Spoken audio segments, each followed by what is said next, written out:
Hello বন্ধুরা, welcome to দাক্ষশীল academy. আজকে আমরা জানবো ওয়েস্ট বেঙ্গলে যে সেন্ট্রাল লেভেলের ন্যাশনাল মেন্স কাম মেরিট স্কলারশিপ এক্সামিনেশন হয় তার ব্যাপারে।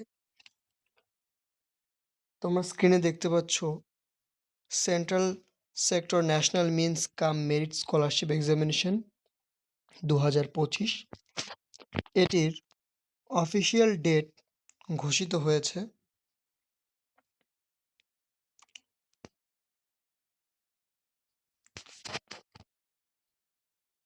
21 তারিখ, 21/12/2025 তারিখে। এবং এই পরীক্ষার জন্য ফর্ম ফিল আপ পূর্বেই সম্পূর্ণ হয়ে গেছে এবং পরীক্ষাটি ক্লাস 8-এর স্টুডেন্ট, অর্থাৎ এবার যারা ওয়েস্ট বেঙ্গল বোর্ডে ক্লাস 8-এ পড়তেছে তাদের জন্যই এই পরীক্ষাটি। তো আমরা জানবো যে আজকে বিশদে কি কি পড়তে হবে, এর জন্য কি কি সিলেবাসে রয়েছে এবং এক্সাম প্যাটার্ন কি রয়েছে এবং কিভাবে পড়তে হবে।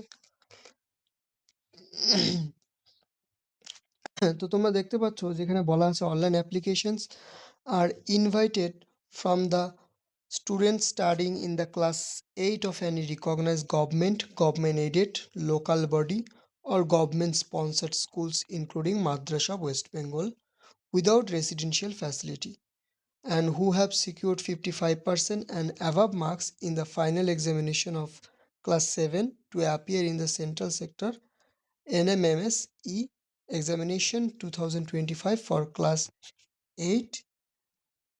এখানে 5% রিল্যাক্সেশন রয়েছে SC ST এবং ডিসেবল ক্যান্ডিডেটসের জন্য। তো সপ্তম শ্রেণীতে তোমরা যারা 55% স্কোর করেছো তোমরা প্রত্যেকেই এই পরীক্ষার জন্য এলিজিবল এবং এই পরীক্ষাটি ওয়েস্ট বেঙ্গলের যে কোনো গভর্নমেন্ট স্কুলের স্টুডেন্ট, গভর্নমেন্ট এইডেড বা লোকাল বডি আর গভর্নমেন্ট স্পন্সর যে কোনো স্কুল থেকে তোমরা পরীক্ষাটি দিতে পারো, মাদ্রাসা থেকেও দিতে পারো। তবে শুধুমাত্র যদি আবাসিক কোনো ফ্যাসিলিটি অন্তর্গত না থাকো তাহলেই তোমরা পরীক্ষাটি দিতে পাবে এবং স্কলারশিপটির সুবিধা ভোগ করতে পারবে। তো প্রথমে জেনে রাখি যে স্কলারশিপের অ্যামাউন্ট কত। এই স্কলারশিপের অ্যামাউন্ট হয়েছে 12,000 টাকা এবং তাও কয় বছরের জন্য? 4 বছরের জন্য। 4 বছরের জন্য,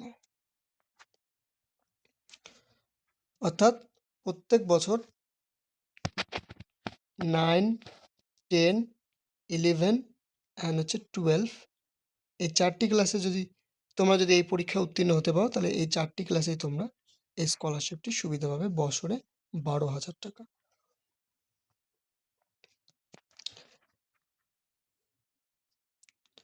তো এখন জানবো যে পরীক্ষা তো 21 তারিখ হতে চলেছে ডিসেম্বরে, বাট আমাদেরকে কি কি পড়তে হবে এটার জন্য আমাদেরকে এখন জানতে হবে। তো অন দ্য স্ক্রিন তোমরা দেখতে পাচ্ছ এর সিলেবাস বলে দেওয়া আছে। এখানে দুটি পেপার হবে, একটা হচ্ছে মেন্টাল অ্যাবিলিটি টেস্ট আর হচ্ছে স্কলারশিপ টেস্ট। তো মেন্টাল অ্যাবিলিটি টেস্ট এটা অবজেক্টিভ বা এমসিকিউ টাইপসের হবে এবং স্কলারশিপ অ্যাপটিটিউড যেটা টেস্ট হবে সেটাও কিন্তু এমসিকিউ হবে। মেন্টাল অ্যাবিলিটি টেস্ট অর্থাৎ এটা হচ্ছে রিজনিং, এখানে রিজনিং লাগবে 90টা কোশ্চেন থাকবে, 90 নাম্বার, সময় 90 মিনিট পাবে। এবং স্কলারশিপ অ্যাপটিটিউড টেস্ট এখানেও 90 নাম্বার থাকবে, 90টা কোশ্চেন থাকবে, 90 মিনিট সময় পাবে, অর্থাৎ পার কোশ্চেন 1 মিনিট করে সময় পাচ্ছ তোমরা।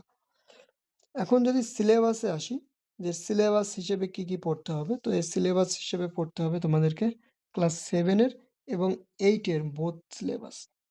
7 ও 8-এ যা আছে সেগুলোই পড়তে হবে তোমাকে। কি কি সাবজেক্ট পড়তে হবে? ম্যাথমেটিক্স থাকবে স্কলারশিপ অ্যাপটিটিউড টেস্টে, মেন্টাল অ্যাবিলিটি টেস্ট তো পুরোপুরি রিজনিংয়ের ওপর, কিন্তু স্কলারশিপ অ্যাপটিটিউড টেস্টের মধ্যে থাকবে mathematics, physical science, life science, history and geography. 7 এবং 8-এর দুটো দুটো ক্লাসেরই তোমাদেরকে পড়তে হবে syllabus.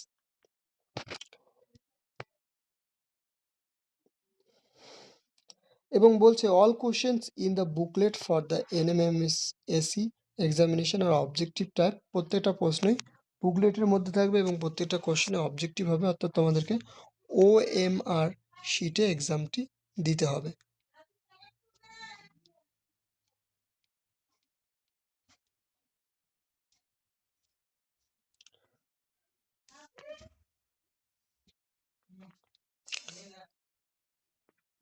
All questions in the booklet for the NMMSC examination is objective type.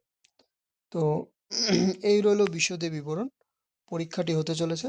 তবে আরেকটা বিষয় জানিয়ে দিই যে দক্ষশীল একাডেমি আমাদের এই ইউটিউব চ্যানেলে এ বিষয়ে প্রশিক্ষণ দেওয়া হবে ফ্রিতে, এবং ইউটিউব ক্লাসে খুব শীঘ্রই ক্লাস হতে চলেছে।